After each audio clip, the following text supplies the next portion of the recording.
Ustadz selesai memberikan bahasan, untuk akhwat bisa menuliskan pada kolom chat, sementara untuk ikhwan bisa raise hand untuk nanti langsung menyampaikan pertanyaan kepada Ustadz. Baik, untuk memaksimalkan waktu yang ada, mari kita simak bersama-sama. Tafadhol Ustadz. Bismillah. Assalamualaikum warahmatullahi wabarakatuh. Waalaikumsalam warahmatullahi wabarakatuh. Innal hamdalillah nahmaduhu wa nasta'inuhu wa nastaghfiruh wa na'udzu billahi min shururi anfusina wa sayyiati a'malina. May yahdihillahu fala mudilla lahu wa may yudlil fala hadiya lahu. Wa ashhadu an la ilaha illallah wahdahu la syarika lahu wa ashhadu anna Muhammadan abduhu wa rasuluh. Ya ayyuhalladzina amanu taqullaha haqqa tuqatih wa la tamutunna illa wa antum muslimun. Amma ba'du, fa inna asdaqal hadisi kitabullah wa khairal hadi hadi Muhammadin sallallahu alaihi wasallam wa syarral umuri muhdatsatuha wa kullu muhdatsatin bid'ah wa kullu bid'atin dhalalah wa kullu dhalalatin finnar. Ikhwan wa akhwati fillah, bapak-bapak, ibu-ibu, kaum muslimin dan muslimat, jamaah Majelis Taklim Ashabul Hijrah yang semoga dimuliakan oleh Allah Subhanahu wa taala. Tidak ada kata yang patut kita ucapkan di malam hari ini melainkan rasa syukur kita kepada Allah Rabbul Izzati wal Jalalah atas segala karunia nikmat, atas segala karunia nikmat yang telah Allah berikan kepada kita, sehingga kita dipertemukan kembali dalam kajian online pada malam hari ini bersama keluarga besar Majelis Taklim Ashabul Hijrah dengan menukil yaitu dari kitab Aktsaru min alfi sunnatin fil yaumi wal laila, lebih dari 1000 amalan sunnah dalam sehari semalam. Semoga hadirnya kita pada kajian online malam hari ini, duduknya kita pada malam hari ini tidak lain untuk menuntut ilmu agama, semoga tercatat sebagai amalan yang bisa memperberat timbangan amal kita di yaumil hisab. Dan tentunya kita berdoa kepada Allah, semoga ilmu yang kita pelajari pada malam hari ini diberikan keberkahan oleh Allah Subhanahu wa taala. Bapak Ibu kaum muslimin dan muslimah rahimani wa rahimakumullah. Tidak memperpanjang muqaddimah, kita akan lanjutkan pembahasan kita menukil dari kitab yang ditulis oleh Syekh Khalid Al-Husainan hafizahullah taala, yaitu kitab yang berjudul Aktsaru min alfi sunnatin fil yaumi wal laila. Kitab yang sudah diterjemahkan ke dalam bahasa Indonesia, yaitu lebih dari 1000 amalan sunnah dalam sehari semalam yang diterbitkan oleh Pustaka Imam Asy-Syafi'i. Malam hari ini kita masuk pada bab yang kedua, Bapak Ibu. Jika pada pertemuan yang lalu kita sudah menyelesaikan bab yang pertama, yaitu bab sunnah ketika bangun tidur. Sunnah ketika bangun tidur. Adapun pada malam hari ini kita masuk pada bab yang kedua, yaitu bab sunnah dan masuk kamar mandi. Sunnah keluar dan masuk kamar mandi. Ya, sunnah keluar dan masuk kamar mandi. Sebagaimana yaitu yang kami cantumkan pada layar share screen ini, yaitu sunnah keluar dan masuk kamar mandi. Baik, Bapak Ibu kaum muslimin dan muslimah rahimani wa rahimakumullah. Sebelum sebelum kita berbicara materi ini lebih jauh, maka tentunya sebagai muqaddimah atau kata pengantar, saya ingin mengatakan kepada Bapak Ibu sekalian, mengingatkan kita semua bahwa Islam adalah agama yang paling sempurna. Islam adalah agama universal. Islam tidak hanya membahas masalah-masalah yang sifatnya usul atau pokok, seperti pembahasan masalah akidah, pembahasan masalah tauhid, pembahasan masalah manhaj. Islam juga bukan hanya membahas masalah-masalah yang sifatnya itu furu, cabang-cabang, seperti fikih, muamalah, dan yang lainnya. Tetapi masalah-masalah yang mungkin tanda kutip dianggap sepele oleh sebagian kaum muslimin, itu pun tidak terlepas disentuh oleh Islam. Salah satunya yang mungkin sebagian orang menganggap itu sepele yang kita bahas malam hari ini, yaitu terkait dengan masalah toharoh, masalah kesucian, masalah buang hajat, masalah keluar dan masuk toilet, kamar mandi. Masalah toilet saja diatur di dalam Islam. Inilah bukti keindahan, keistimewaan, yaitu kesempurnaan agama Islam, ya, yang tidak dimiliki oleh agama-agama yang lainnya. Oleh karena itu, maka dalam hari ini sebagai seorang muslim kita diperintahkan oleh Allah di dalam Al-Quran. Saya yakin Bapak Ibu sering mendengar ayatnya. Apa kata Allah? Ya ayyuhalladzina amanu dkhulu fisilmi kafah.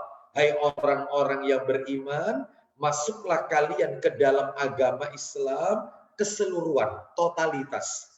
Sehingga tidak boleh kita memilah-milah agama ini, yang ini penting, yang ini tidak penting. Yang ini urgent, yang ini tidak urgent, tidak boleh.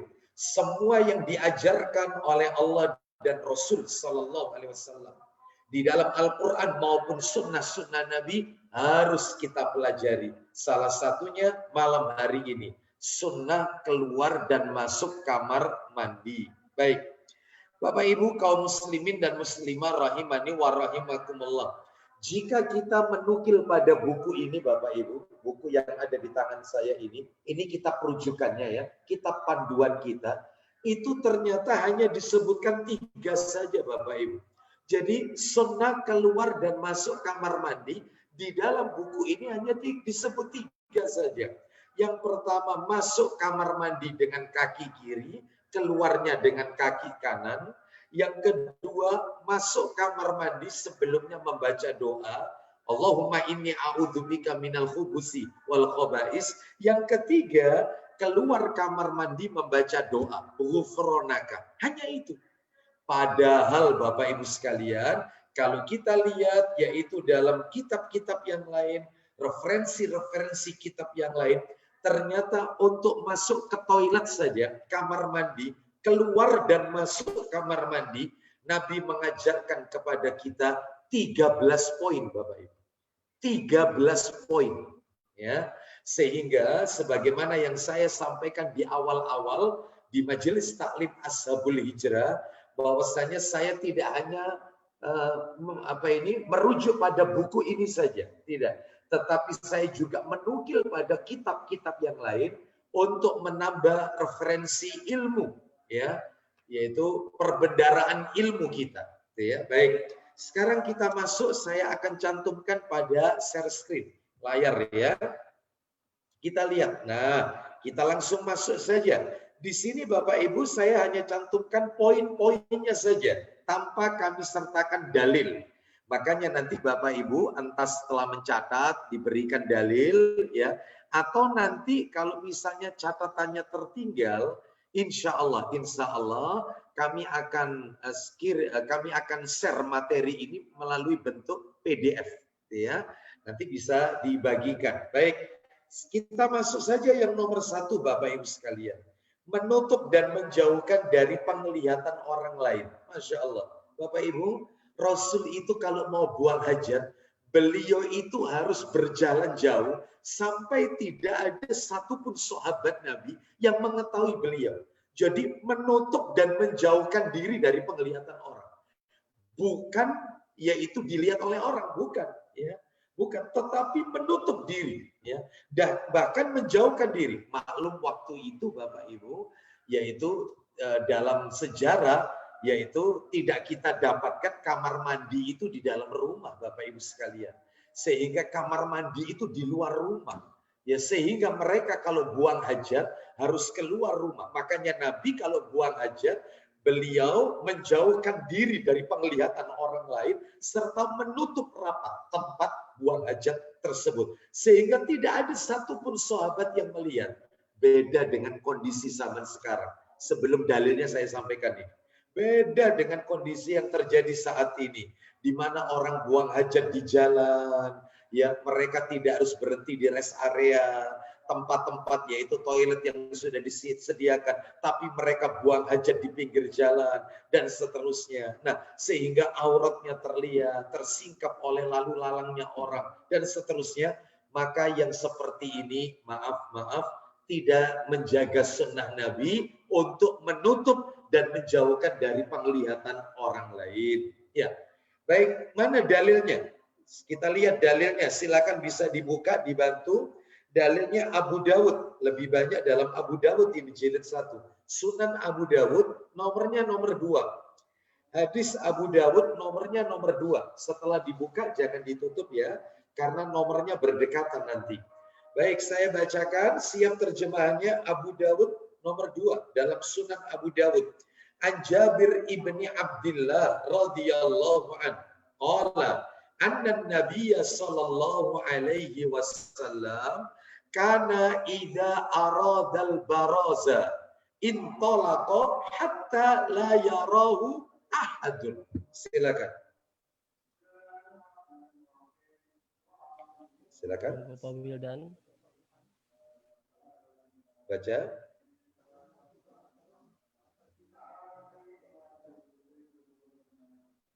Belum ada yang baca. Ulang lagi. Dari mana hadisnya? Ya. Jabir bin Abdullah radhiyallahu anhu bahwa Nabi SAW apabila hendak buang hajat, beliau pergi jauh-jauh sehingga tidak seorang pun melihatnya. Ya kan? Apabila Nabi Shallallahu Alaihi Wasallam buang hajat, beliau pergi jauh-jauh sehingga tidak seorang pun melihatnya. Makanya katanya para alim ulama, untuk saat ini sebaiknya di dalam kamar itu ada kamar mandi. Sehingga keluar masuknya istri kita ketika ada tamu, maka dia tidak terlihat oleh orang lain. Sekalipun sesama wanita, apalagi yang bukan mahram. Maka untuk menjaga diri, ya, maka sebaiknya selain di dalam rumah itu ada kamar mandi, maka di dalam kamar, maka sebaiknya yang afdal adalah ada kamar mandi sehingga keluar masuknya istri yaitu tidak diketahui oleh yaitu orang lain, ya, oleh tamu kita dan seterusnya. Baik, ini yang pertama. Yang kedua tentang buang hajat ini, mohon maaf, menjauhi 3 tempat yang dilaknat. Bapak Ibu, mohon maaf, ketika kita mau buang hajat, tolong hindari 3 tempat yang Nabi menvonis tempat itu dilaknat. Artinya adalah orang yang buang hajat di tempat itu akan terkena laknatnya, terkena kutukan. Nah, apa saja 3 tempat itu? Perlu ini kita ketahui. 3 tempat yang dilaknat sehingga pelakunya jika dia buang hajat di tempat itu maka akan terkena laknat, ya. Apa itu? Apa sih laknat itu? Laknat itu artinya dijauhkan dari rahmatnya Allah. Itu namanya laknat, ya. Dijauhkan dari rahmatnya Allah. Itu namanya laknat, ya. Baik, mari kita dengarkan dalilnya. Silakan Abu Dawudnya dibuka lagi nomor 26. Hadis dalam kitab Sunan Abu Dawud nomor 26. Saya baca, siap terjemahannya nomor 26 ya. An Mu'adz ibni Jabal radhiyallahu anhu qala qala Rasulullah sallallahu alaihi wasallam ittaqul mala'inat salasatal baraza fil mawaridi wa qari'atit tariqi wa dhilli. Silakan baca. Dari Abu Musa, Ustaz. Dari Mu'adz bin Jabal nomor 26. 26. Enggak apa-apa. Dari Abu Musa, silakan.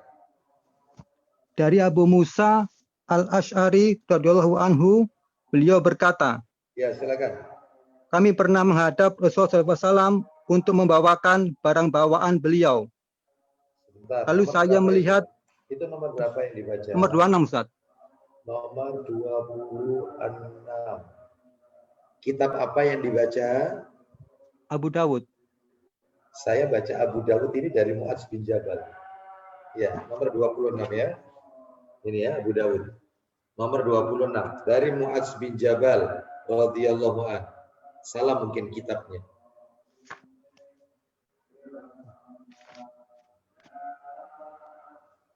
Ya, salah ya. Dari siapa? Dari Salman, Ustaz ya?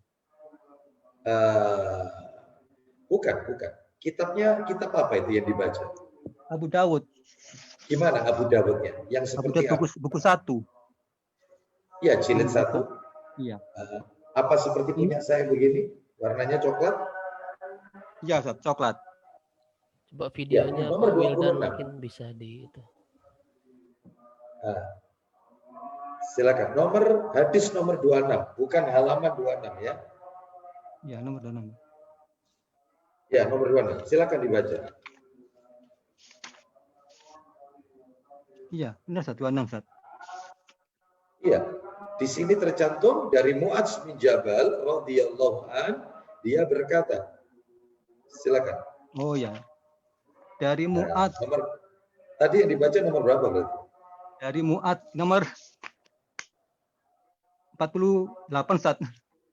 Oh ya, baik, silakan dibaca nomor 26. Ya, silakan. Mu'ad bin Jabal radhiyallahu anhu, dia berkata, Ya. Rasulullah SAW bersabda, Silakan. peliharalah dirimu terhadap 3 macam tempat buang air yang dilaknat. Peliharalah dirimu dari tempat 3 buang hajat ya. 3 macam tempat buang hajat yang dilaknat.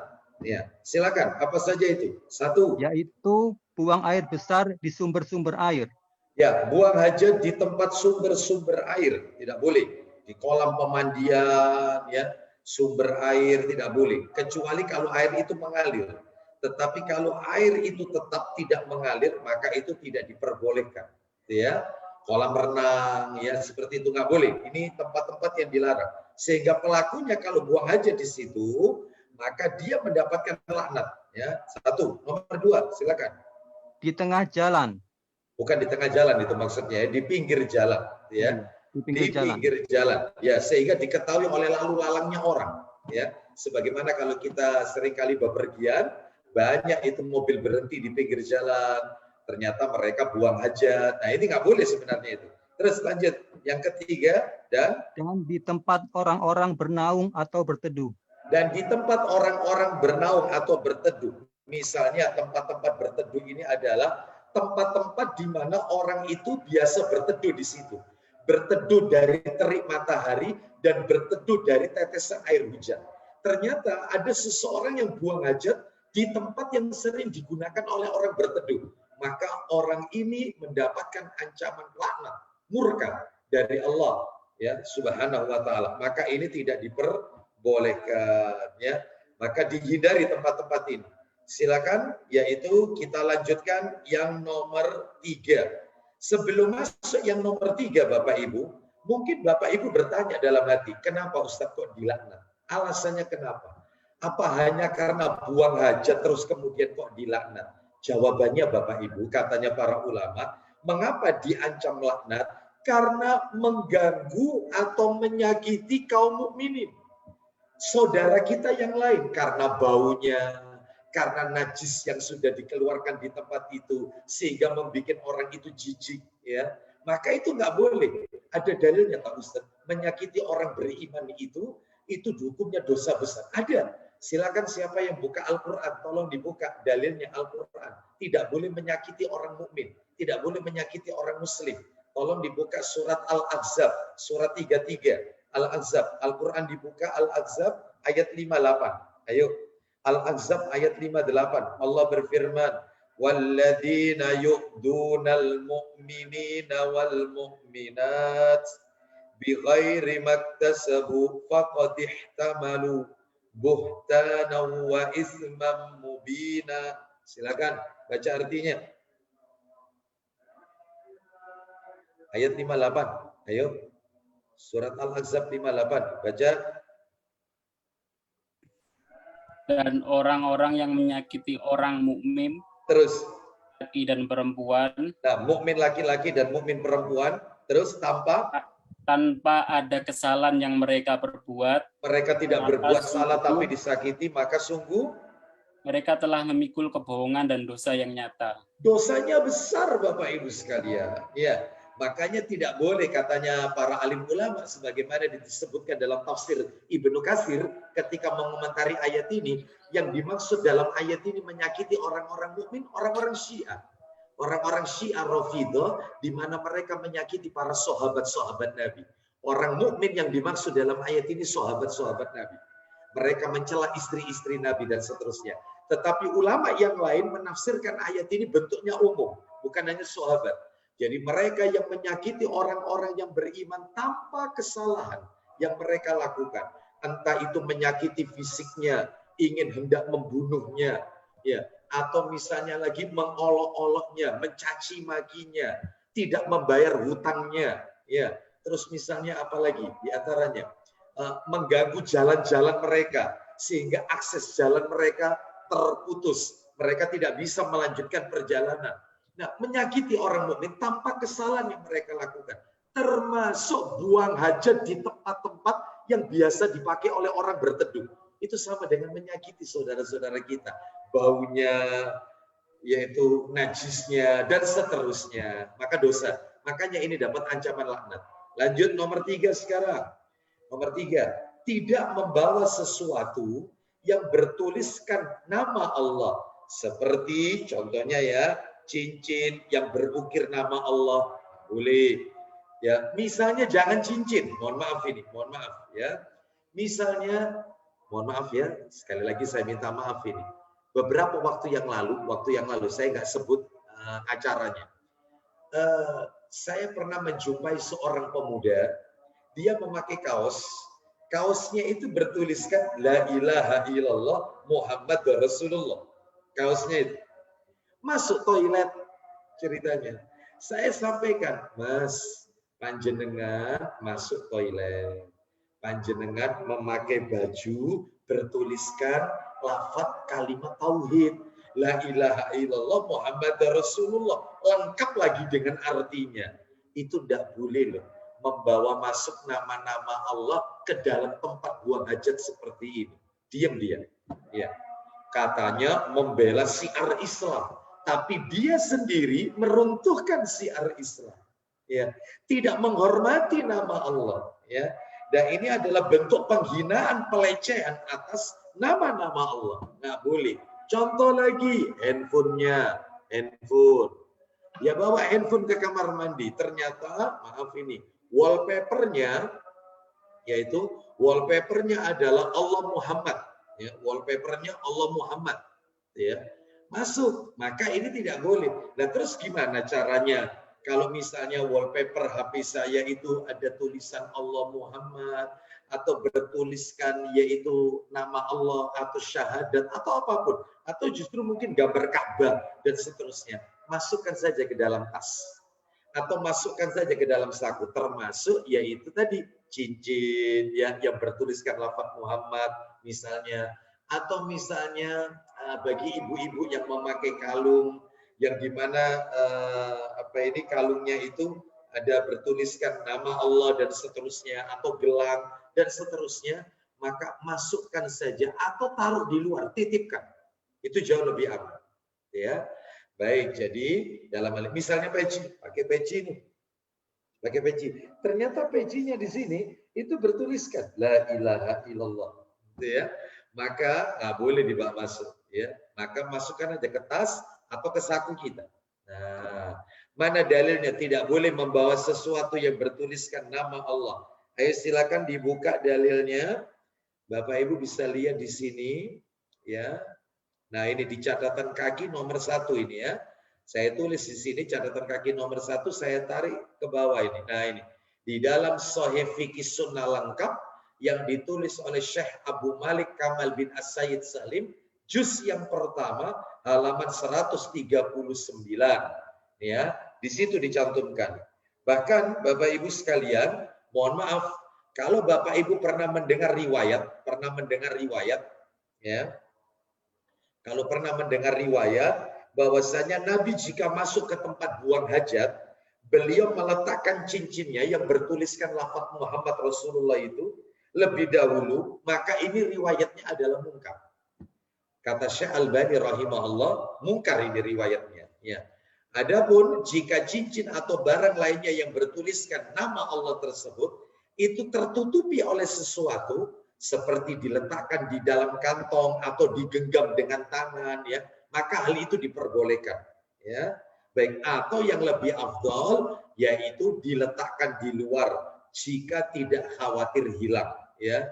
Atau boleh membawanya masuk karena darurat tapi masukkan ke dalam saku. Wallahu a'lam bishawab. Sekarang kita masuk yang nomor 4. Nah, membaca tasmiyah. Apa itu tasmiyah? Bismillah. Bismillah, ya. Bukan basmalah. Kalau basmalah, bismillahirrahmanirrahim. Kalau tasmiyah, hanya bismillah. Banyak loh Bapak Ibu sekalian, Nabi itu mengajarkan kita kalimat tasmiyah, bukan basmalah. Contoh, mau makan, bismillah. Ketika di pertengahan makan, lupa dia nggak baca doa di awal makan. Maka dia ucapkan, bismillahi awalahu wa akhiruh. Ya. Tuh. Ada lagi mau tidur, bismika, Allahumma ahya, wa bismika amut. Bukan bismillahirrahmanirrahim. Contoh, mau mencium Hajar Aswad atau melambaikan tangan ke Hajar Aswad. Bismillahi, Allahu Akbar. Oh, sudah ya. Terus kemudian contoh lagi, yaitu menyembelih hewan kurban. Bismillahi Allahu Akbar. Mau berangkat keluar rumah. Bismillahi tawakkaltu ala Allah. Loh, bismillah. Bukan bismillahirrahmanirrahim. Bismillahi tawakkaltu ala Allah, la haula wala quwata illa billah. Banyak sekali, banyak. Contoh lagi ketika meruqyah, Rasul mengajarkan doa kalau mau meruqyah. Bismillahi arkika, dengan menyebut nama Allah kuruqyah engkau. Oh, itu ya. Jadi banyak sekali. Maka membaca bismillah, kembali ke nomor 4, membaca bismillah dan isti'adah. Apa isti'adah? Doa perlindungan ketika akan masuk ke tempat buang hajat. Mana dalilnya? Sudah saya tulis ini Bapak Ibu di layar ini, ya. Mari saya bacakan, ya, saya bacakan catatan kakinya nomor 2. Kita tarik ke bawah, yaitu hadis riwayat Imam Ahmad, Tirmidzi dan Ibnu Majah dalam kitab Sahih Jami'us Shaghir. Nomor hadis 3611. Kita baca ya yang di sini. Dari sahabat Ali bin Abi Thalib radhiyallahu an, dia berkata, Rasulullah Shallallahu Alaihi Wasallam bersabda, perhatikan di situ, sitru ma baina ayunil jinni wa aurati bani Adam idza dakhala ahaduhumul khala'a an yaqula bismillah. Oh, apa artinya? Pembatas antara matanya jin dengan auratnya anak Adam adalah tatkala seseorang di antara mereka masuk ke tempat buang hajat mengucapkan bismillah dengan menyebut nama Allah. Maksudnya begini Bapak Ibu. Orang itu kalau mau masuk ke tempat buang hajat dia baca bismillah, maka maaf ini, ketika dia menanggalkan pakaian atau celananya, maka Allah buatkan hijab sehingga jin tidak bisa melihat aurat kita. Allah buatkan hijab. Jin nggak bisa lihat. Jin tidak bisa menikmati aurat kita, nggak bisa. Ya. Makanya kalau ganti ke kamar pas, kalau ke mall, ya kita beli baju, kan kita coba di kamar pas, baca bismillah. Sebab yang namanya syaitan itu ada setan dari manusia, ada setan dari jin. Itu ayatnya di Quran. Setan ada dua, katanya Allah. Ada setan dari jin, ada setan dari manusia. Setan dari manusia, kita berlindung kepada Allah. Makanya baca bismillah. Kenapa? Karena dia juga bisa menimbulkan fitnah. Misalnya dipasang kamera di tempat ganti itu, sehingga auratnya wanita itu terekam di kamera itu. Ya, atau ke hotel, kita akan menginap, baca bismillah. Baca bismillah. Allah akan tutup, Allah akan buatkan hijab sehingga jin tidak bisa melihat aurat kita. Ya, banyak berdoa kepada Allah. Baik, sekarang kita lihat ini. Berikutnya yang bawah dari Anas bin Malik. Saya tulis sini, insya Allah Bapak Ibu hafal semua ini. Dari sahabat Anas bin Malik radhiyallahu anhu, dia berkata, apabila Rasulullah Shallallahu Alaihi Wasallam akan masuk ke tempat buang hajat, beliau membaca, nah ini doanya, Allahumma inni a'udzubika minal, nah tolong ini digaris bawahi, ya, ini ada yang membaca hubusi, ada yang baknya disukun, hubusi, ada yang didhamma, hubusi, ada yang disukun dimatikan, hubusi. Nanti saya jelaskan perbedaan artinya. Kita baca yang didhamma saja, yang didhamma.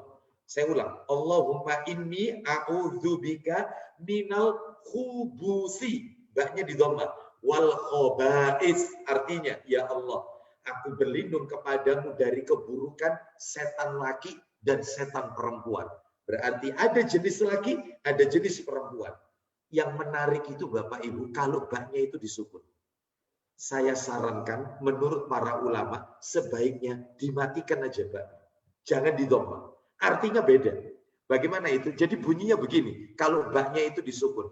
Allahumma inni a'udzubika minal hubsi wal khaba'is. Artinya apa? Artinya beda. Begini artinya. Ya Allah, aku berlindung kepadamu dari seluruh makar yang akan dimunculkan oleh setan. Laki dan setan perempuan. Jadi kalau ini yang didhamma itu berlindung dari jenis kelamin setannya saja. Dari setan laki, setan perempuan. Tetapi kalau didhamma itu berlindung dari makar-makarnya dia. Nah, apapun bentuk makarnya. Makanya ulama menekankan sebaiknya disukun aja. Itu yang artinya lebih luas. Ya, silakan. Ustaz berarti tidak boleh dong kalau didhamma. Boleh. Tidak berdosa dan tidak salah. Hadisnya sahih. Hanya saja ulama menekankan cara membacanya yang lebih komplit, ya, berlindung dari gangguan, godaan, ya, daripada jin, ya, laki dan perempuan ini, setan laki dan perempuan ini dengan mensukun, mematikan daripada huruf ba. Kita lanjutkan nomor 5. Nah, nomor 5 nih, Bapak Ibu, kita lihat. Dahulukan kaki kiri saat masuk ke tempat buang hajat dan kaki kanan ketika keluar. Ayo dibuka Sahih Muslimnya. Dibuka Sahih Muslimnya. Silakan Sahih Muslimnya dibuka, nomornya 213. Siapa yang baca Muslim 213? 213 enggak, Ustaz? Ya, silakan. 213, silakan. Mas Tony. Dari Aisyah ya? Silakan. Dari Aisyah radhiyallahu anha katanya, Rasulullah Shallallahu alaihi wasallam lebih suka mendahulukan yang kanan dalam segala keadaan perbuatan. Apa saja itu Mas dalam segala perbuatan? Katanya Aisyah, karena Rasulullah SAW yuhibbut tayammuna fi sya'ni kulli. Apa saja itu contohnya? Silakan. Seperti memakai terompa, pakai bersisir kanan. Bersisir dimulai rambut sebelah kanan. Sebelah kanan, berwudu. Berwudu ketika membasuh tangan dan kaki yang sebelah dan kanan. mandi. Mandi besar, mandi janabat itu juga dimulai yaitu dari sebelah kanan, termasuk memandikan mayit jenazah itu dimulai dari tubuhnya sebelah kanan. Lanjut terus, silakan. Baca sudah sampai situ aja. Catatan kakinya terkecuali, silakan. Terkecuali membersihkan kemaluan muka belakang. Stop, membersihkan bagian depan dan belakang kita itu dengan tangan kiri. Lanjutkan Mas. Masuk jamban dengan dengan kaki kiri. Nah, stop sampai di situ, Mas. Masuk jamban dengan kaki kiri. Berarti keluarnya dengan kaki kanan. Baik, jangan dibalik ya. Baik, kalau masuk masjid, mana yang didulukan masuk masjid? Kaki apa dulu? Kanan. Kalau keluar masjid, kaki kiri. Ya. Lanjut, nomor 6 sekarang. Tidak boleh menghadap kiblat atau membelakangi kiblat saat duduk untuk buang hajat. Tidak boleh. Jadi perhatikan, ini penting sekali. Ketika kita sudah masuk ke dalam toilet, hati-hati dengan arah kiblat. Nanti saya jelaskan. Bentar ya, kita baca dulu dalilnya. Jangan menghadap kiblat atau jangan membelakangi kiblat. Jangan. Ya. Mana dalilnya? Dibuka dalilnya. Silakan Sahih Bukhari, dibuka. Sahih Bukhari nomor 104. Baca. Bukhari 104. Dari Ayub Al-Ansari, Ustaz. Ya, silakan. Dari Ayub Al-Ansari. Dari Ayub Al-Ansari radhiyallahu an mengabarkan bahwa Rasulullah Shallallahu alaihi wasallam bersabda, Apa isi sabdanya? apabila seorang kamu buang air besar atau kecil, Ya.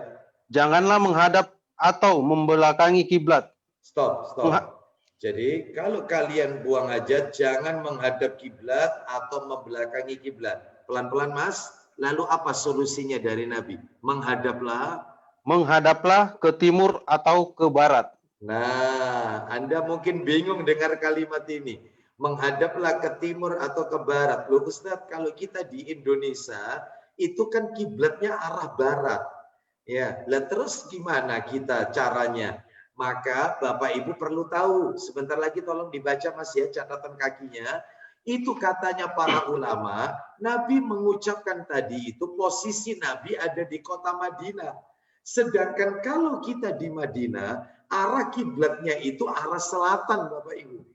Jadi kalau kita ada di Madinah, itu arah kiblatnya selatan. Seakan-akan Nabi memberitahukan kepada kita, jangan menghadap kiblat atau membelakangi kiblat, jangan menghadap ke selatan atau menghadap ke utara, tetapi menghadaplah ke arah timur dan barat. Itu untuk Nabi ketika Nabi di Madinah. Adapun kita di Indonesia dibalik. Jangan menghadap ke kiblat atau membelakangi kiblat, maksudnya jangan menghadap ke barat dan jangan menghadap ke timur, tetapi menghadaplah ke utara dan atau ke selatan. Ayo baca catatan kakinya Mas.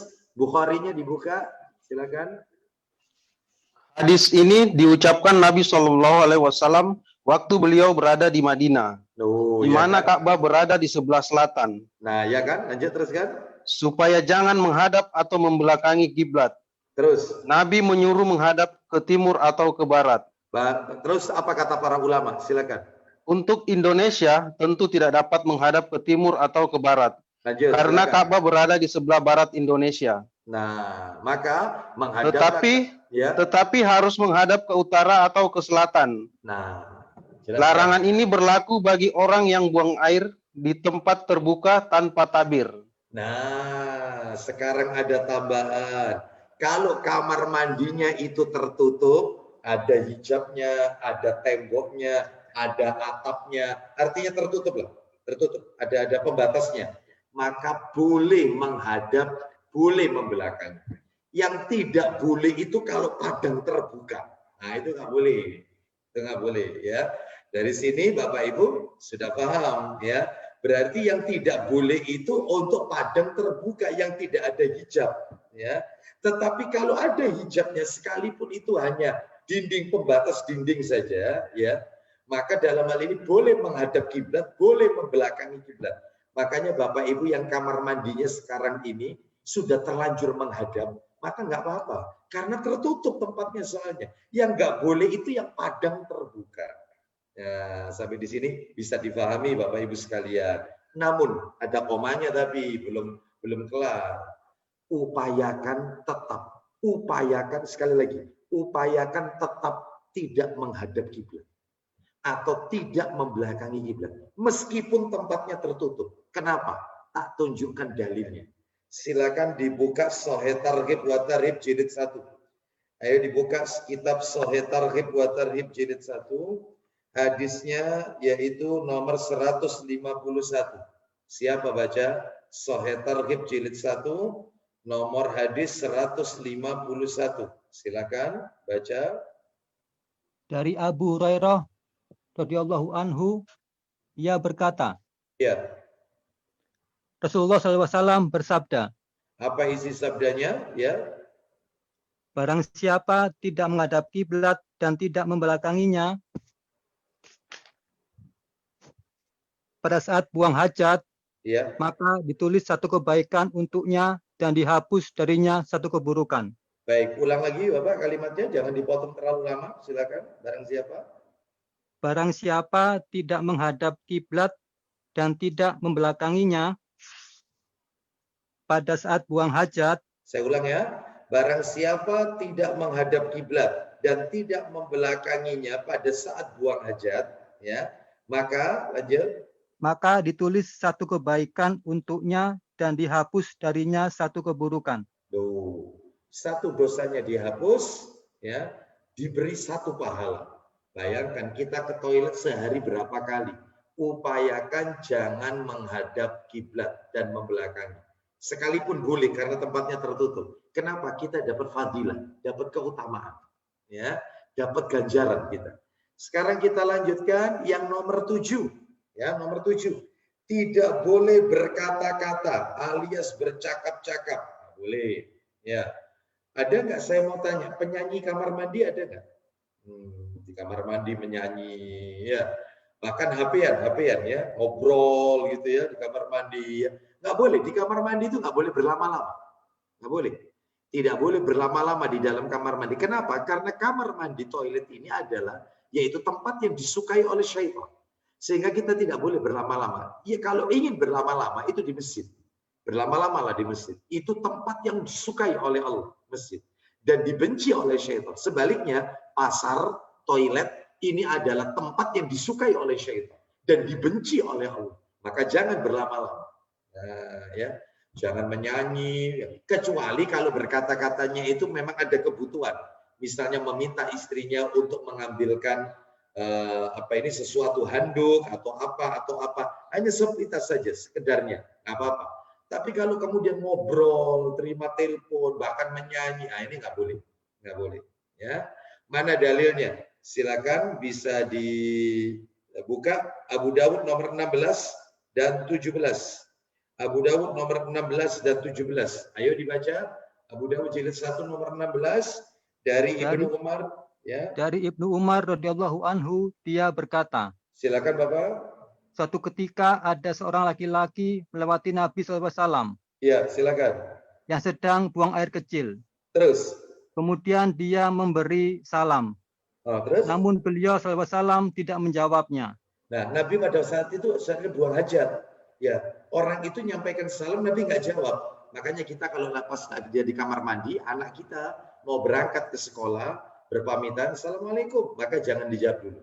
Karena kita sedang berada di dalam kamar mandi, dalam toilet. Ya, Rasul pun tidak menjawab salamnya orang itu. Lanjut terus setelah itu. Dalam satu riwayat, bahwa Nabi SAW bertayamum. Terus. Kemudian beliau menjawab salam orang tersebut. Jadi Nabi yaitu langsung tayamum, nggak ambil air wudhu, meskipun air wudhu itu ada, ya dalam rangka Nabi kepingin menjawab salamnya orang itu. Jadi Nabi tidak mau menyebut nama Allah dalam keadaan tidak suci. Ya, Nabi nggak ingin. Makanya Nabi langsung tayamum, ya, langsung menjawab waalaikumsalam. Ya, masih ada Bapak lanjutannya? Sudah habis, Ustaz. Ya, nomor 17-nya sekarang dari Muhajir bin Kunfuts. Silakan.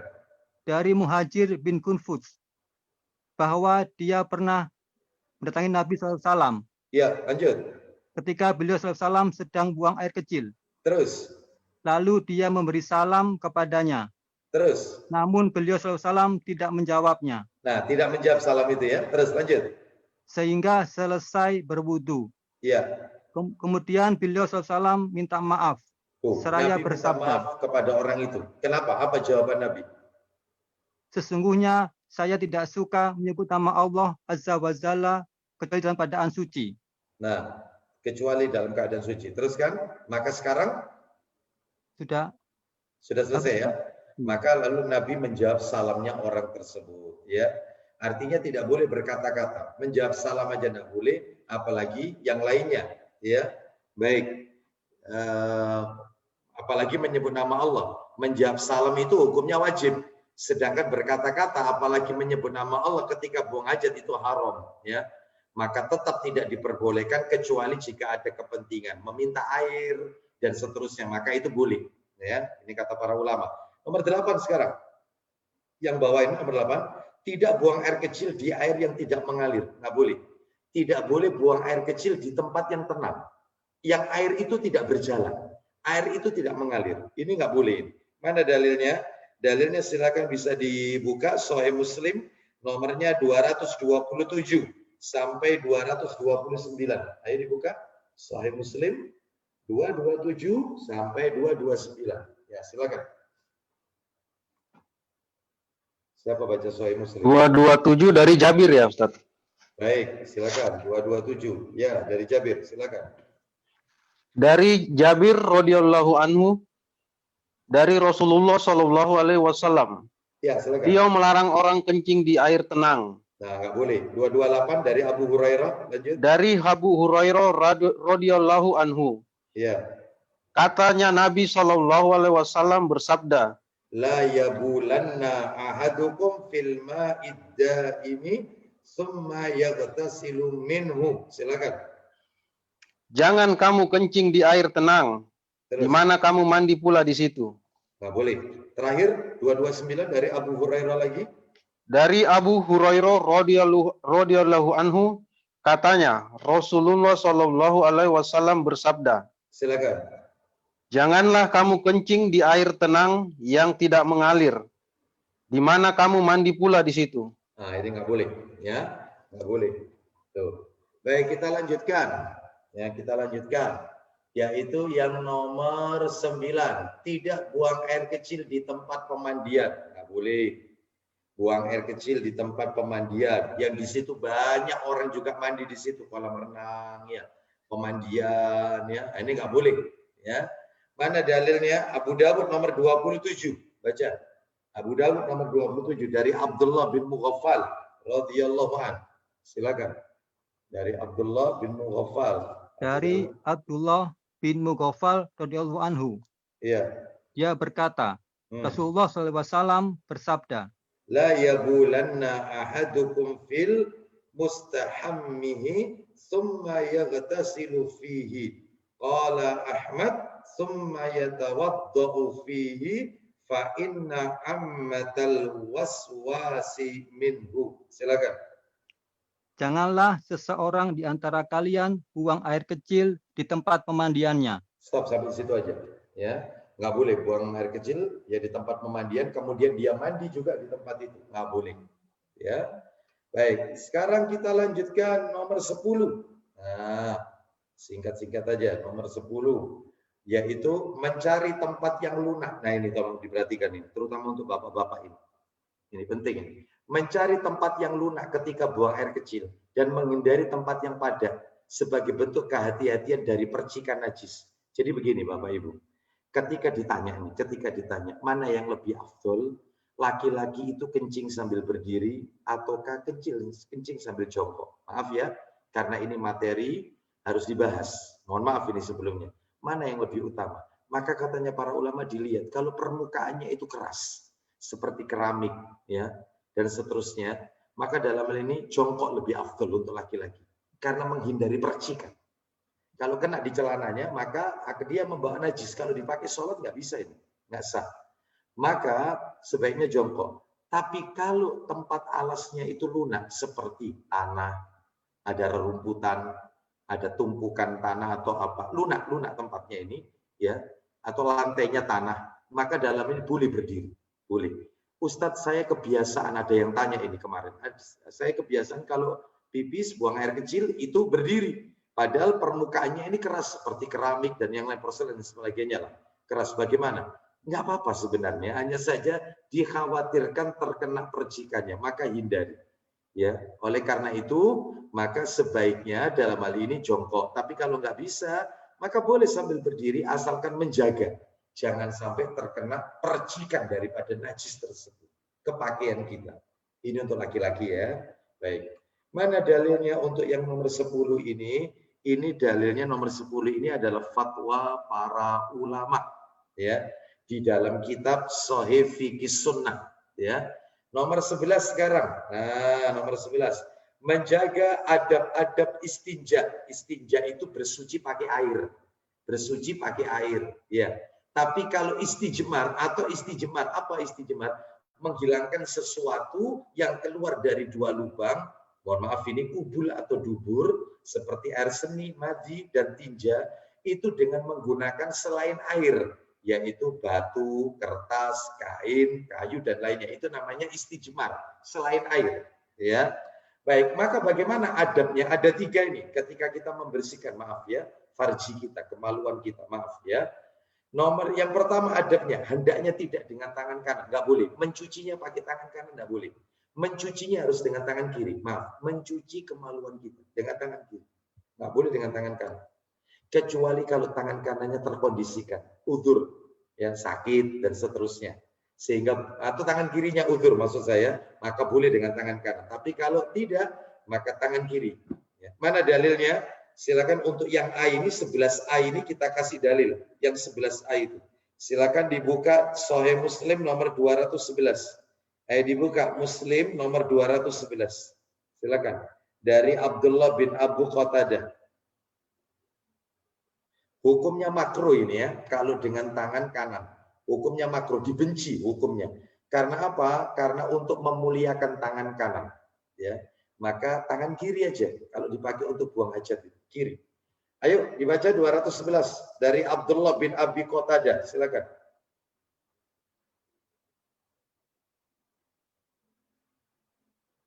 Ya, siapa yang baca? Saya Muslim. Tuh, nggak ada petugasnya. Pak Tony. Halo, maaf Ustaz, saya masih lupa saya unmute. Oh iya, silakan. Silakan. Dari Abdullah bin Abu Qatadah radhiyallahu anhu, Ya. dari bapaknya katanya Rasulullah Shallallahu alaihi wasallam bersabda, Isinya langsung. jangan memegang zakar dengan tangan kanan ketika kencing. Lanjut. Jangan cebok dengan tangan kanan dan jangan bernafas ke dalam bejana waktu minum. Nah, Nabi melarang 3 hal di sini. Nggak boleh, yaitu memegang farji ketika yaitu buang air kecil dengan tangan kanan. Dan tidak boleh mengusap dengan tangan kanan, yaitu bagian belakang kita ketika buang hajat. Nggak boleh. Ya. Dan janganlah bernafas dalam bejana waktu minum. Nggak boleh minum sambil bernafas. Itu nanti insya Allah kita bahas bagaimana adab minum. Ada tersendiri nanti materinya. Yang B sekarang, 11B. Hendaknya menggosokkan tangannya ke tanah setelah istinja. Atau mencucinya dengan sabun atau yang sejenisnya. Dulu di zaman Rasul nggak ada sabun. Nggak ada. Maka cara membersihkannya adalah tangan kirinya itu, maka digosokkan ke tanah. Ya, sehingga hilang ya. Najisnya hilang. Adapun kalau sekarang sudah ada pewangi, ada sabun, maka nggak apa-apa. Ya, pakai itu boleh. Baik, kita lanjutkan. Dalilnya itu di mana? Silakan dibuka, yaitu Abu Dawud nomor 45. Yang B kita kasih dalil. Abu Dawud nomor 45. Ayo, siapa giliran baca? Abu Dawud nomor 45 dari Abu Hurairah radhiyallahu anhu. Silakan. Dari Abu Hurairah radhiyallahu anhu, beliau berkata, Ya, silakan. apabila Rasulullah SAW pergi ke Kakus, maka saya bawakan beliau 1 bejana air. Terus. Kemudian beliau SAW bersuci. Ya, terus. Setelah itu beliau SAW menyapukan tangannya ke tanah. Nah, Nabi menyapukan ke tanah. Awalnya dibersihkan pakai air, setelah itu tangan yang habis dipakai bersihkan, digosokkan ke tanah. Karena nggak ada sabun, nggak ada pewangi waktu itu. Ya, maka dalam hal ini, kita di sini, di zaman ini sudah banyak ya, pembersih, ya maka boleh kita pakai itu. Pakai tisu basah, boleh. Boleh. Kita lanjutkan yang ketiga, yang C. Bagi orang yang menderita penyakit kencing terus-menerus. Ya. Jadi kencing terus-menerus atau yang sejenisnya. Maka hendaknya ia beristinja dan berwudu setiap kali akan melaksanakan sholat. Karena dihukumi seperti wanita yang istihadhah. Wanita istihadhah adalah wanita yang mengeluarkan darah di luar kebiasaan haid. Ya, di luar hari-hari di mana dia haid, itu istihadhah. Maka setiap dia keluar istihadhah mau sholat, wudhu lagi.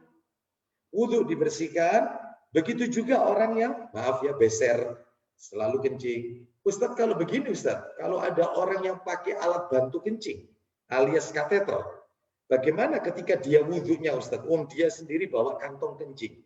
Maka kata para ulama, kantong kencingnya saja, jangan selangnya ya, jangan selangnya. Kantong kencingnya itu yang harus dibersihkan, dibuang. Ya, najisnya dibuang. Setelah itu dipasang lagi.